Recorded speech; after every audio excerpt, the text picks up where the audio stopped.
5 years ago, I decided to quit my job and make a go of being a full-time musician and songwriter. I already had a full album planned out, so I asked my friend Geronimo to take some snaps of me looking fancy, built a website, and then set about getting to work on the first album, which was called Road Movie. Climbing up the taxi at a Brooklyn high-rise.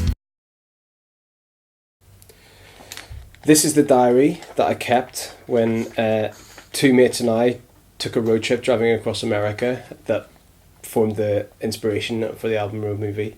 I tried to be disciplined in writing it every night, usually sat in some crummy motel room after a cheap Walmart sandwich. It chronicles a few encounters that we had with various musicians, tramps, thieves, traffic cops along the way, chronicling the great kind of promise and also sort of disappointment of America as you travel through it. We saw some amazing places, from vast oil refineries in Texas to swamps in Louisiana to the Grand Canyon to the New Mexico desert. All of those things were amazing. We also tried to stop in on the big music cities, Nashville, Memphis, but in a way those places kind of passed us by. It takes a bit longer to get under the skin of those places. And we find it generally they had one main drag that was all a bit touristy, but inspirational nonetheless. Hey, hey, have a lucky day. So we flew into New York and sort of decided that we would plot a course to all the places that we thought might be interesting to visit. We drove through the Appalachians, down through some big music cities, pilgrimages to the Ryman Auditorium, to Gracelands, went down to Party Town, New Orleans, which was amazing, through some great swampland, through Texas, amazing New Mexico desert, stopped off at Roswell to check out some do a bit of alien tourism, through some Navajo nations, and eventually crashing out in Las Vegas at the end. Along the way, each little place that we stayed, I tried to kind of crystallise that experience into one of the songs on the album. But really, by the time we got to Vegas, the sense of wonder was slightly diminished, and all I wanted to do was have a real bath in a proper cellar.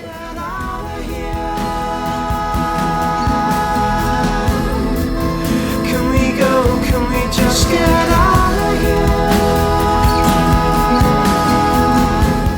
The album was recorded on a cheap little USB microphone and a trusty but slightly grotty little laptop. That was all the equipment we needed at the time.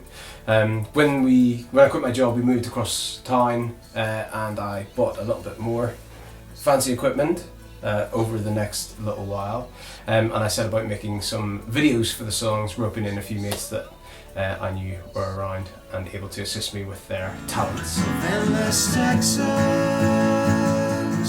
open road, a thousand fastballs, we articulate the sound of endless Texas.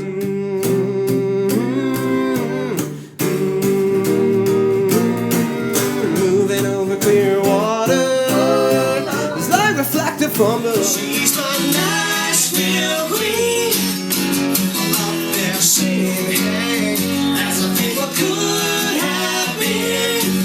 Put $1 in the bucket, save town for the tank. It was really exciting getting the album properly printed, my first album, CD, artwork, all the rest of it.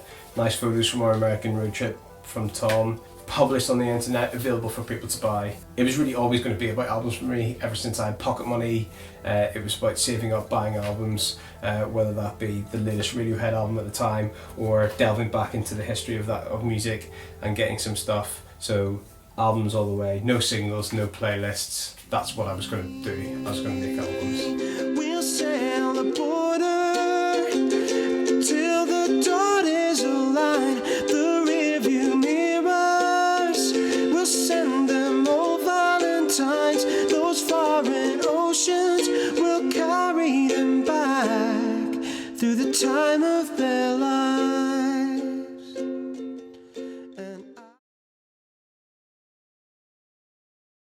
Next, using some material I already had loads of demos of, I turned my attention to 2 concept albums.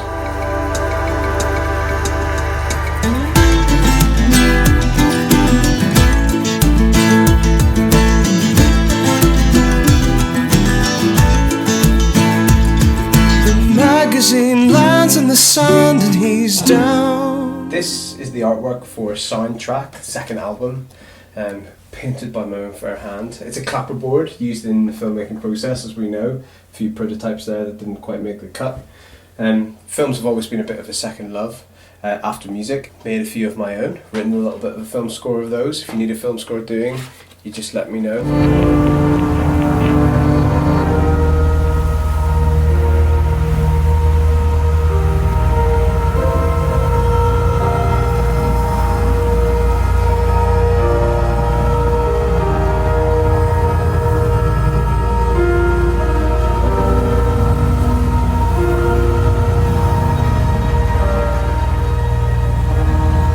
But for this, not a film score, it's each individual song inspired by one of my favourite films.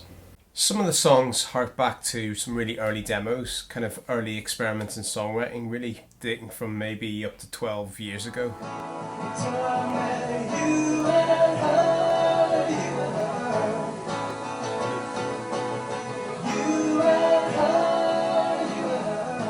I'd set myself a challenge to write a song inspired by a particular film that I was inspired or moved by. I took inspiration from the plot for a bit of the lyrics, sometimes very directly, narratively, other times more impressionistically. I might have taken some kind of little element of the film score and used that melodically, or just the general atmosphere of the film, maybe to suggest a bit of a genre. Till I met you and her, yeah. I was living car by car, well, drinking when I could, with the hacks and swabs drugstore. What really got it going was that I decided to take the first letter in the title that was a musical note to set the key of the piece. So, for example, the film Breaking the Waves, B is a musical note, so that's in B major. Sunset Boulevard, S-U-N-S-E, that's in E, and so on. And that just those little things to get the song started. I found that quite a useful way to get into a new way of writing songs that didn't have to just pull inspiration out of the air for it. Close your soul and throw away your favorite t-shirt. There's been no goals since you finished doing homework. When something's all used up, you should just spin it. Hope should be enough, but it just isn't. I thought it would be good to write something about the Star Wars trilogy, the original episodes 4, 5 and 6, and place those throughout the album to try and bring the whole thing together so that it didn't just feel like next film, that there was a little bit of a thematic recurrence happening there. But no more training do you require, already know you that which you need. In the end it's your suffering that speaks to the goodness inside him that sleeps. And the Jedi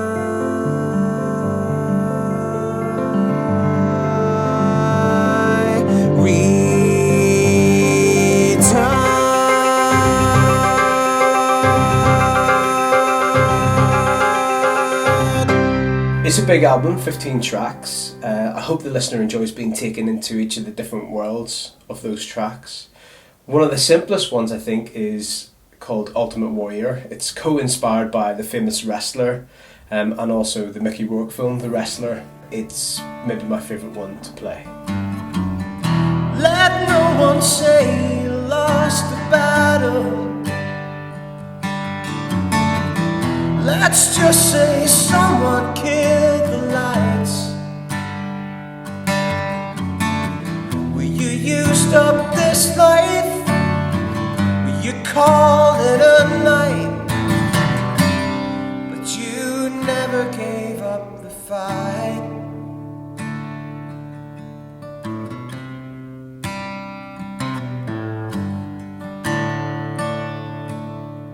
The next album was a much bigger concept and a lot more personal. I'm building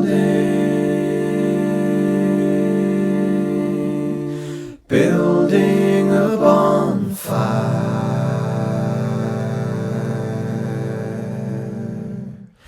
It's neatly constructed with uncontrollable heat. The cover itself is a kind of mural in the sense that it depicts within one composition all of the elements thrown together that kind of make up the piece. This album is kind of a musical mural, a mural of the kind that Diego Rivera might do, a historical mural, rather than the Northern Irish ones. Although Northern Ireland is famous for murals, they tend to be these kind of paramilitary types. Although I didn't really fancy a cover with me in a balaclava pointing a gun at you.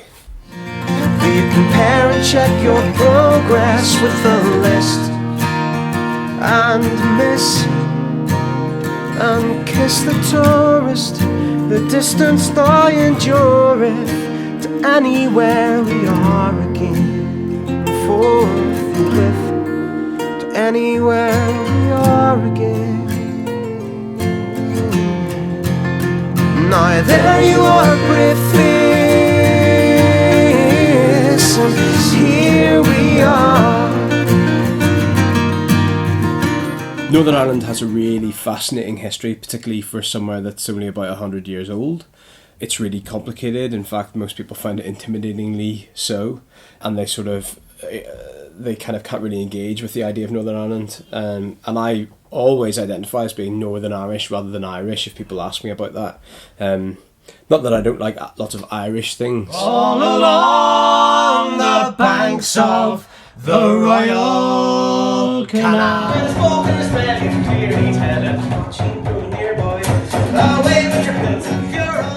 but particularly in London, there's a lot of kind of nostalgic, misty-eyed Irishness, which is very much not something that I identify with. So I decided to run all 17 musical items together into one long track and just put that on the album so that each conflicting facet of the whole thing can't be separated. It's unisolatable. It's part of a complex whole that is my relationship to Northern Ireland. It's on Bandcamp, therefore it is one long 52-minute track, which I'm proud of, but it does mean that you won't find this one on Spotify because those kind of platforms won't handle it because it's too long. Well, don't spoil it. Don't spoil it.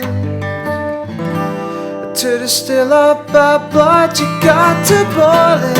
The album is all recorded completely live. In previous things, I'd kind of used software instruments and programming some of the sounds, which, while very convenient, I was kind of frustrated with the sound of that, and perhaps I didn't have the skills or patience to make it sound really brilliant.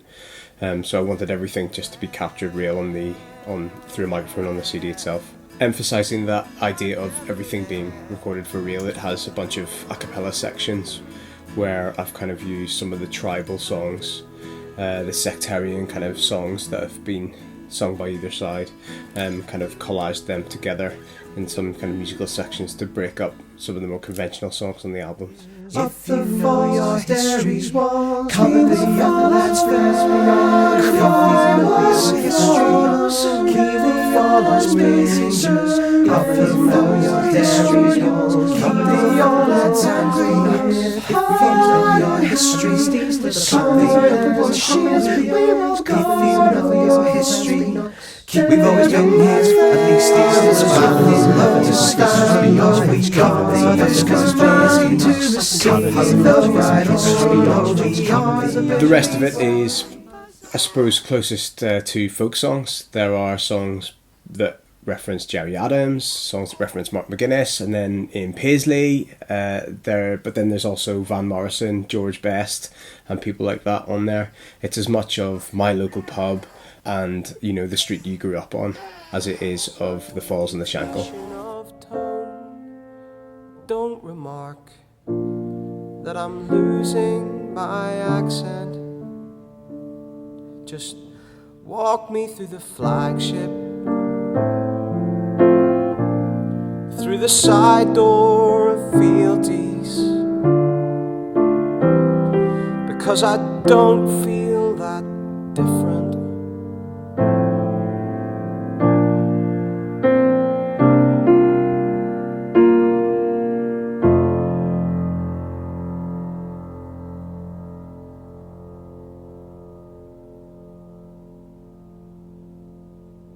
So after all that serious self-examination, it was time to get some friends over and have a bit of fun.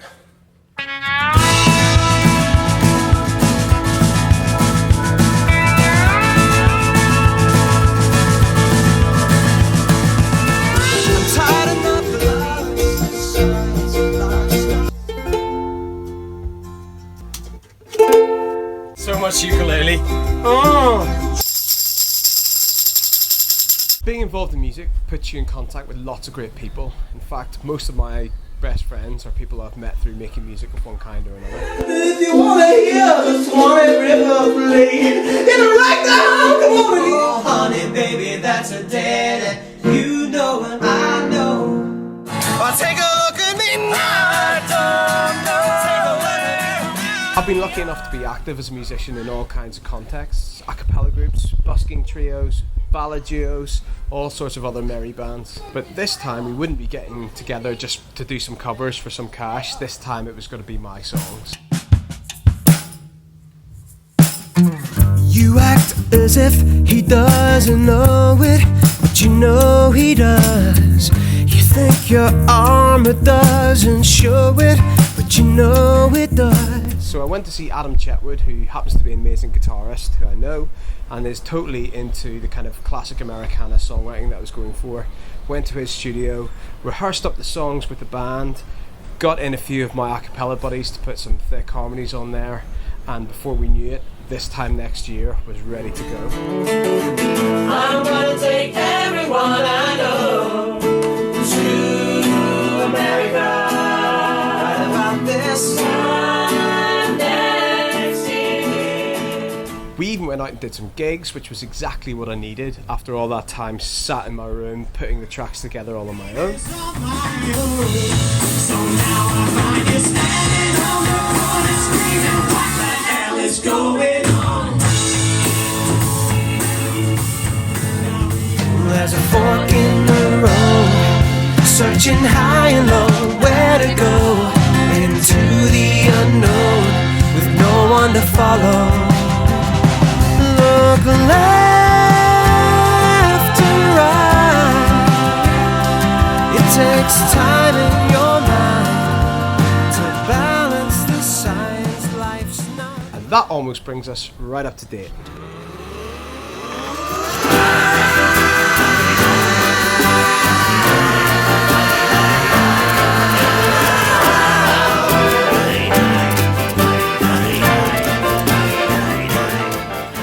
It's the unboxing.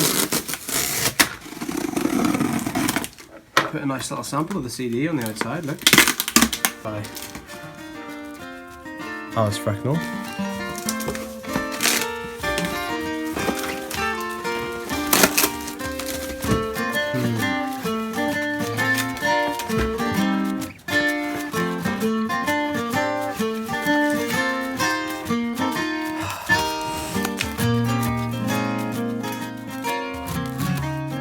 The new album takes another side step. Having tried writing songs that would be at home on the radio, I wanted to go back to thinking about writing music rather than just writing pop songs. As somebody that has lots of music on the internet, little tiny needles in the haystack of all the music that is out there, thinking about how people really first listen to a piece of music and maybe going the opposite way from like a pop song, trying to grab people's attention, hook them in the first couple of seconds of a song.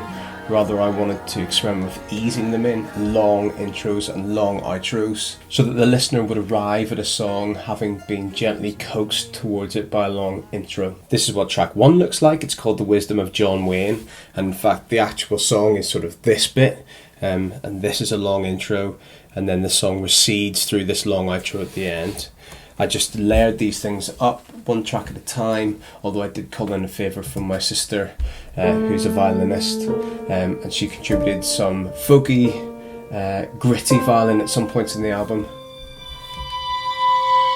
and also some really atmospheric violin playing.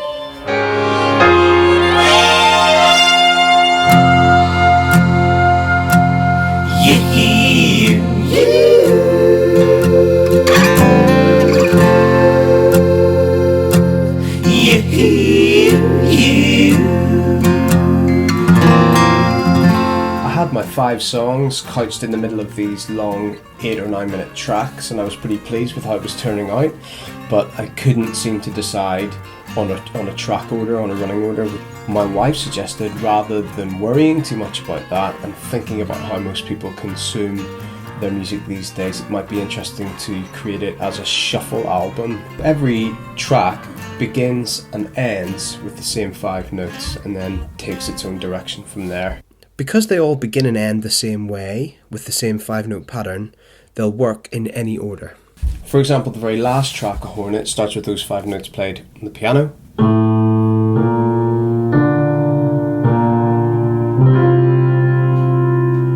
Decorated with a chord. It finishes that way as well.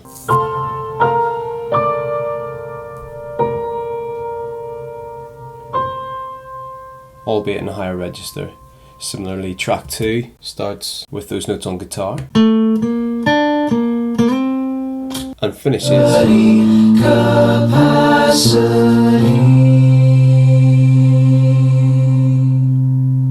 all that's explained here in the artwork, which is designed by artist and poet Alice Frecknell. That's the first time I've handed over the artwork to anybody else, which makes the album really quite special, which is just as well, because it might be the last one for a while since this little one's come along. But I'm sure once we've worked out what to do with her, a new project will be in the works.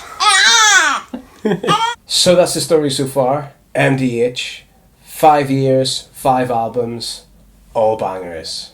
Check out mdhmusic.com and have a listen for yourself.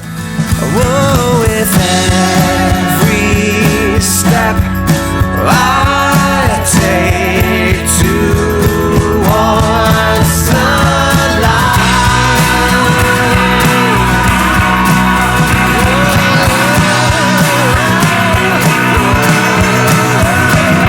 you're fading into the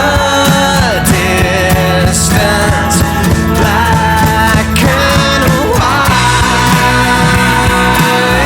and it feels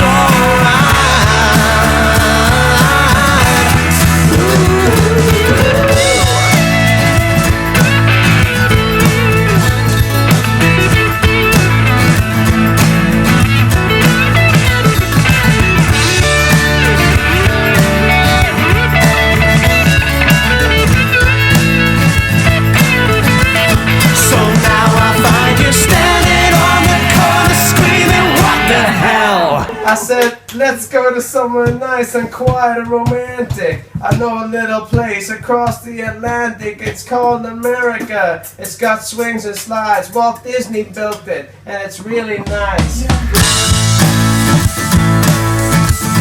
So realize that once you drive your eyes, you'll see the reasons why I'm walking home.